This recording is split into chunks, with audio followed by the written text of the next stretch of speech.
ইংরেজিতে এমন কিছু বাক্য রয়েছে যেগুলো আমরা বলতে গেলে অনেক সময় আটকে যায়, অর্থাৎ আমাদের মনে থাকে না, আমরা আটকে যাই। এরকম অসংখ্য বাক্য রয়েছে। সো তার মধ্যে থেকে আমরা আজকে 20টি এরকম বাক্য শিখব, অর্থাৎ ইংরেজি বলতে গেলে যে আমরা আটকে যাই, এই আটকে যাওয়া নিয়ে আমরা আসলেই 20টি বাক্য শিখব।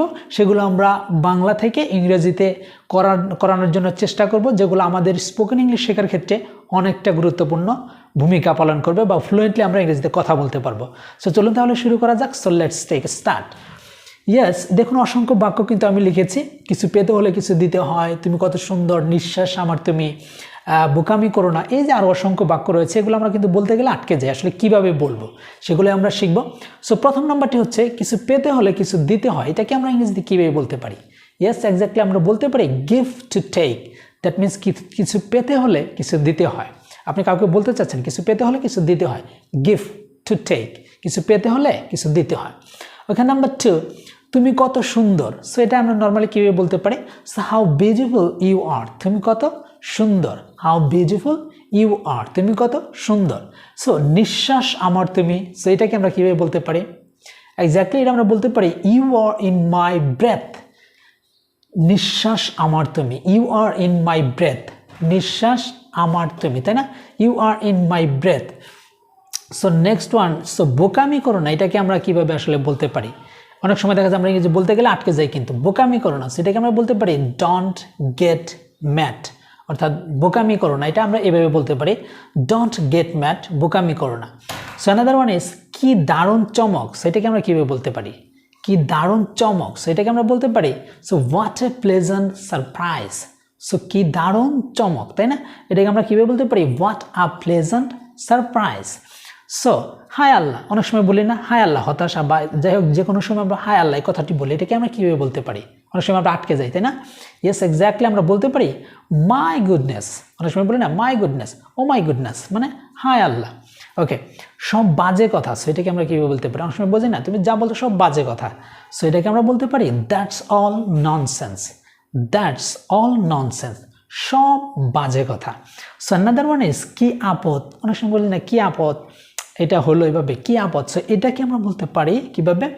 What a nonsense, what a nonsense, ঠিক আছে? ওকে, অ্যানাদার কে দাঁড় দাঁড়ে। অনেক সময় বলি না কে দাঁড় দাঁড়ে, সো এটাকে আমরা বলতে পারি বাট হু কেয়ার্স, কে দাঁড় দাঁড়ে, কিন্তু কে ধার দাঁড়ে, বা আমরা এইভাবে বলতে পারি হু কেয়ার্স, কে দাঁড় দাঁড়ে, কার কি আসে যায়, হু কেয়ার্স, কে ধার দাঁড়ে বা কার আসে যায়, এমন ব্যাপার। সো প্রশ্নই ওঠে না, অনেক সময় বলে থাকি না যে প্রশ্নই ওঠে না, এটা আমি করছি বা সে করছে, এরকম ব্যাপার। সো প্রশ্নই ওঠে না, তাহলে এটা কীভাবে বলতে পারি আমরা? এক্স্যাক্টলি আমরা বলতে পারি question doesn't rise, question does not rise. So প্রশ্নই ওঠে না, তাই না? ওকে, নেক্সট, সো অপদার্থ কোথাকার, এটা আমরা কীভাবে বলতে পারি? অপদার্থ কোথাকার, অনেক সময় বলে থাকি না? এক্স্যাক্টলি আমরা বলতে পারি অর্থলেস, অপদার্থ কোথাকার, অর্থলেস, অপদার্থ কোথাকার। ওকে, মোটেও নয়, অনেক সময় বলে থাকি না মোটেও নয়, আমি এটা করি নাই, মোটেও নয়। সো এটাকে আমরা কীভাবে বলতে পারি? একদম, নট অ্যাট অল, আমরা বলতে পারি কি মোটেও নয়, নট অ্যাট অল আমরা বলতে পারি। ওকে, গোল্লায় যাক, যার নামে যাক, গোল্লায় যাক, সো এটাকে আমরা কীভাবে বলতে পারি? যে গোল্লায় যাক, রাইট? সো এটাকে আমরা বলতে পারি go to the devil. So গোল্লায় যাক, অনেক সময় আমরা বলে থাকি গো টু দ্য ডেভিল, অনেক সময় অনেক জায়গায় পাবেন go to the devil, that means গোল্লায় যাক। সো অ্যানাদার ওয়ান ইজ কী বলবো ভেবে পাচ্ছি না। সো অনেক সময় বলে থাকি না কী বলবো ভেবে পাচ্ছি না। সো এটাকে আমরা কীভাবে ইংরেজিতে বলতে পারি? এক্স্যাক্টলি আমরা বলতে পারি I am at a loss, মানে কি বলবো ভেবে পাচ্ছি না, আম অ্যাট এ লস, কি বলবো ভেবে পাচ্ছি না। সো অ্যানাদার ওয়ান ইজ নিজে করো, অনেক সময় করি না এই কাজটা তুমি নিজে করো। সো নিজে করো, এটাকে আমরা কীভাবে ইংরেজিতে বলতে পারি? এক্স্যাক্টলি আমরা বলতে পারি help your self, that means তুমি নিজে করো, নিজের সাহায্য নাও, দ্যাট মিনস নিজে করো, হেল্প ইয়োর সেলফ, নিজে করো।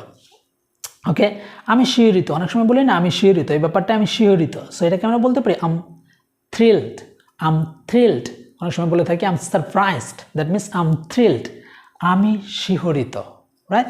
সো অ্যানাদার ওয়ান ইজ থাপ্পড় দিয়ে দাঁত ফেলে দেবো, অনেক সময় বলি না, খাঁটি বাংলা আমরা অনেক সময় বলে থাকি থাপ্পড় দিয়ে দাঁত ফেলে দেবো, বাট এটা ইংরেজি কি এক্স্যাক্টলি? এটা কিন্তু ইংরেজি আছে। সো এটাকে আমরা বলতে পারি I will slap off your teeth, slap off O double F, off মানে আমরা কোনো কিছু মানে খুলে ফেলা, ছুঁড়ে ফেলা, এরকম আর কি। I will slap off your teeth, থাপ্পড় দিয়ে তোমার দাঁত ফেলে দেবো, রাইট? ওকে, সো আর কতক্ষণ, সো এটাকে আমরা ইংরেজিতে কীভাবে বলতে পারি? আর কতক্ষণ।